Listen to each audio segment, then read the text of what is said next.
We will move to the last topic from that genetics first unit. That is, we have discussed about what about the Mendel said about the genetics, that is a Mendelian inheritance, chromosomal inheritance, then linkage, pedigree, mutation, those things we have studied. And I hope all of you have understood also. So, since the condition of the corona runs like this, we have some limitations, that is which we have practiced for long time. That means blackboard teaching that find very difficult. So this situation you have to understand and try to cope up with it and read the materials, whatever it is sent, read the textbook. Then any doubts you can come to it. Okay. So now we are going to discuss about some of the type of diseases that is occurring because of this type of abnormalities. So there are two types of abnormalities are there mainly caused. One is caused from the genetic gene, from the level of genes. That means some genes may change or alter its contents. So or sequence will be changed. That means the DNA sequence is changed. That is considered as a gene because of mutation or some other things. So that can cause disease. And chromosomes, for example, you can see the picture here, that is it is shown about a Down syndrome. So if you see this chromosome, their number will increase or decrease. So there are two types of abnormalities are there mainly. One is in the gene level and another in the chromosomal level. So gene level we will call it as the Mendelian disorder, because Mendel talked about genes, he has not talked about chromosomes. So he talked about genes. So whatever the diseases that is occurring through the alteration in genes, we will consider, we'll tell it as Mendelian disorder. And other diseases that is coming because of the chromosomal disorder, abnormalities in the complete set of chromosome, increase, decrease, cut, one part is absent, one part is extra is present. So those are called as the chromosomal disorders. So when we are coming to this Mendelian disorder, there are few diseases which is common in our mankind, and we can see at least these type of diseases in one in lakh, one in thousands, one in 1,500. Depends upon the area, it depends upon the family, many things. One of the first disease that is very common to us, that is known as the hemophilia. Hemophilia means, it's very simple. The hemophilia disease means once your body get any type of wound or a cut, the blood goes out. So automatically when the blood moves out, a process of clotting has to take place. Blood clotting has to take place. If the blood clotting has not taken place, the body will not be healed and the person lead to death. That particular person lead to death. That is a normal procedure. But in hemophilia, the condition what is happening is, in the genetic level, some of the genes that is responsible for causing blood clotting is altered or changed. So whatever the genes are changed, those genes can inherit from one person to another. That is common thing. And one person can be a carrier, one person can be a carrier. So here we are going to discuss about, and this first case where this particular disease was studied is in the Queen Victoria. The Queen Victoria was the Queen of England. That means the present Queen's mother. I think it is mother of the present Queen. So it was, she got this disease. No, not mother, grandmother. She got this disease, and this is called that particular disease is known as hemophilia.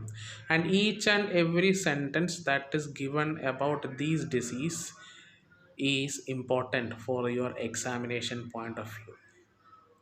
For example, hemophilia is a sex linked disease. That means it is occurring to sex chromosomes, mainly to the X chromosomes. X chromosomes.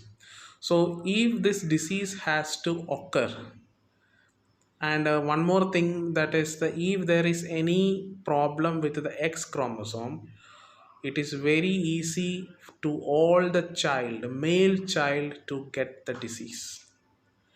But the female child's many majority of the time they escape. Majority of the time they will escape. It is a rare cases, because 2x is required.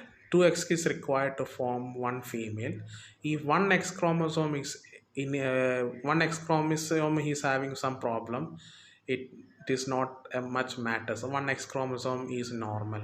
But in the male case, if the male is receiving that particular X chromosome from the mother, which is already have that particular type of disease, for example hemophilia, so male have more chance for getting the disease.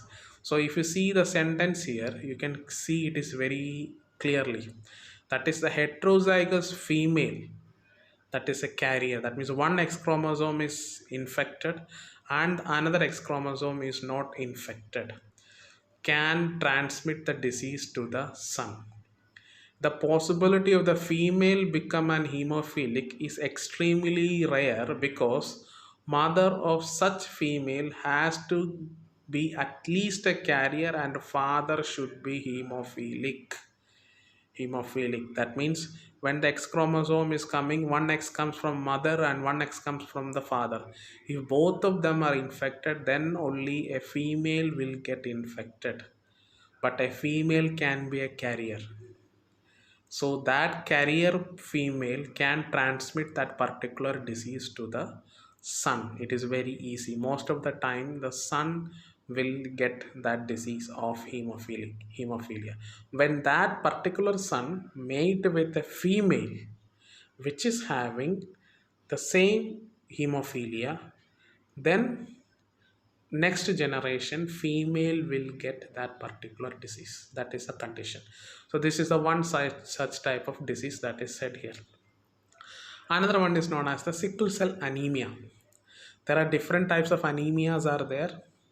Sickle cell anemia means the RBCs will looks like a sickle. Sickle is an instrument which we are using for harvesting. So these RBCs will be looks like a sickle. Sickle means it will look like this. So once these RBCs form that particular sickle shape, there is a problem. Problem is they are unable to carry the proper amount of oxygen that is required. That is the main issue. If that oxygen is not carried throughout the body, then it will affect to the organism. That particular individual it will affect. So that particular disease is known as the sickle cell anemia. And this sickle cell anemia is autosomic recessive. Autosomic recessive means it is not a sex linked, but it is autosome. Other chromosomes apart from the sex chromosomes, they are causing this disease. So this disease is controlled by a single pair of allele, that is HPA and HPS. Out of these possible phenotypes, only homozygous individuals will show this disease phenotype. That means when HBS and HPS both comes together, that condition only will cause sickle cell anemia. Heterozygous, for example, if it is HBA and HPS, apparently these will be the carrier, and when they are carrying 50 percentage chance probability is there, it can transmit to the next generation. And what is the reason for this problem? And you can see this diagram here. This diagram is very much important, and whatever they have written over here, they are many times asked in the examination, any examination, whatever it is, entrance examination or in the board examination, whatever it is, they are asked. So you have to understand this. So you see that shape of RBC, normal HB A gene, and the sickle cell, that is HPS gene. And the next chapter we will be studying about this mRNAs and the polypeptide. So generally each and every DNA has to code for a protein, which functional protein, that is what's shown.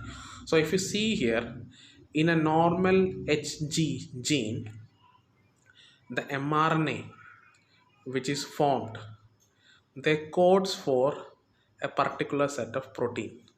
And this protein, if you see in the last step, if it is a normal mRNA, if it's a normal gene, HB gene, it will code for valine, histidine, leucine, tyrosine, proline, glutamic, like that, 1, 2, 3, 4, 5, 6, 7, like that, it will code. And you see this person who got the sickle cell anemia. If you see the person who got received the sickle cell anemia, you see the difference. First is valine,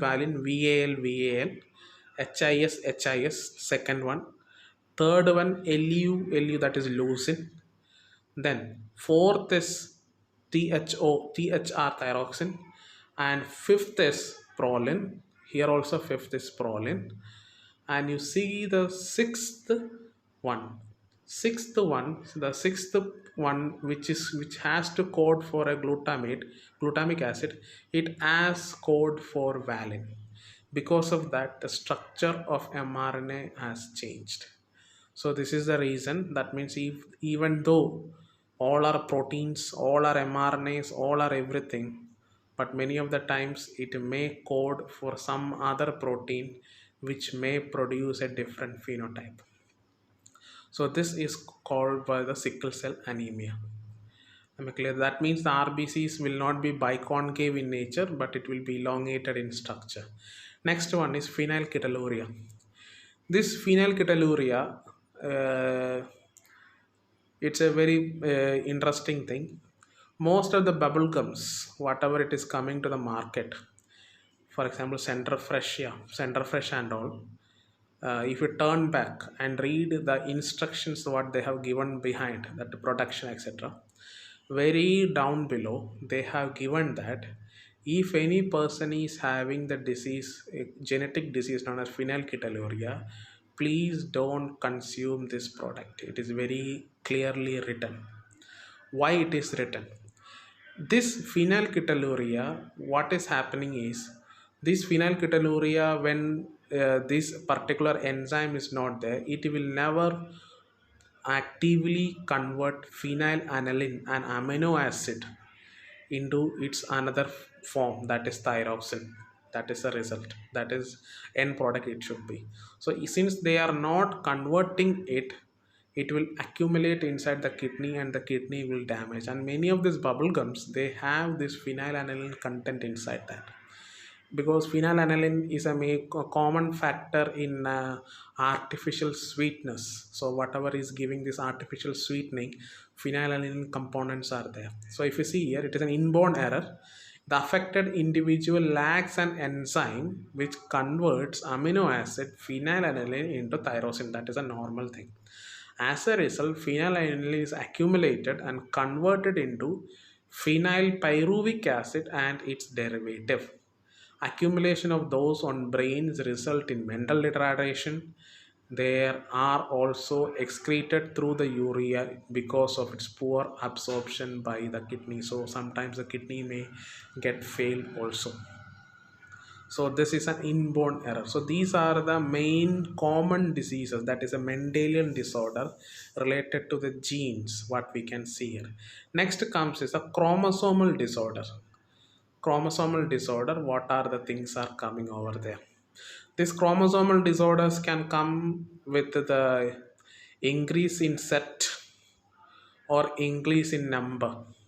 That means majority, if all the in humans we have two pairs, that means 2n is equal to 46. That is a condition that is coming, that is n is equal to 23.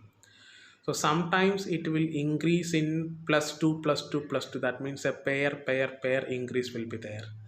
Sometimes there will not be a pair increase, but a single chromosome will increase. 2 plus 1 or 2 plus 1, 3 will be there. Normally it should be 2, it will become 3 in number. So these both are said in two different names. So if the chromosome is lost, gain or loss of a chromosome, that particular condition is known as aneuploidy. That means normally there are two sets of chromosomes are there. From that two set, if one is added or one is lost, that means individually single, if one is added and one is lost, that particular condition is known as aneuploidy. Next one is polyploidy. Polyploidy means the set increase. Normally it is 2, then again plus 2, or one set is removed. That particular condition is known as the polyploidy. And this polyploidy condition is often seen in plants also. So these are the disease. One of the disease which is coming, most three diseases are there. When you see here, you can understand it in very clearly. For example, Down syndrome. Down syndrome is very common nowadays. We have Down syndrome societies are there. And if you see here in the Down syndrome, one picture is given on the top. You see the 23rd pair of chromosome. Instead of becoming 2, it is 3 in number. You can see that. You can see one set of chromosome instead of 2, it is 3. So when this 3 has increased, that means one more one more number of chromosome is increased. What had happened? The child can be either male or female because it is autosomic in nature. So male and female is doesn't matter. So whoever is born in that condition, if you see, their symptoms and signs are given there. They will be having a congenital heart disease. That means from the birth they will be having the problem with the heart, and big and wrinkled tongue. Wrinkle means twisted tongue will be there. Broad flat face, many loops on fingers, and the palm crease, and the size of the body will be very enormous, with a very big head, and they will be having lot of metabolic problems also. But most of the times they are common, and they will be showing mental retardation also in some cases. But they are not 100% fine. They are only 60% fine. 40% they have abnormalities. So that particular type of syndrome is known as Down syndrome, and this was first described by a person known as Langton Down in 1866. So it was known in his name. Next one, the two syndromes which is coming, that is one is known as the Klinefelter syndrome and Turner syndrome. It affects mainly to the sex chromosome. And if you see here, the Klinefelter syndrome, it is given that the genetic disorder is also caused due to the presence of addition of an X chromosome, resulting in the karyotype of 47. That means normally he should be 46. One more addition has taken place. So it can be XXY or it can be XYY. In such condition, the feminine conditions will be more. It will be a male, but more feminine conditions will be there. That means enlargement of the breast. Some female characters will be shown inside them, and these will be those who are having Klinefelter syndrome, they will be generally sterile in nature. That means the estrogen and androgen hormones will not be produced, which results for the growth of uh, sperm and ova. And next is Turner syndrome. This syndrome is one of the X chromosome is absent. It is found in, it is very common, not very common, it is very rarely seen in females. So when these 0 XX makes female, when it is become X0, that means nothing is there, one X chromosome is not there, secondary sexual characters inside the females will never grow, and their feminine characters will be underdeveloped, and many of the times those females are sterile in nature. So these are the things you have to study, and many of the times these questions, not many, all the times these questions are asked in all the examination related to the genetics. They are so go through this very clearly. It's very simple and understandable. I have given the notes also. Go through that, read one by one. Finally you read the textbook also. Then if you find any difficulties, please reply back to me. I will help you out. Thank you.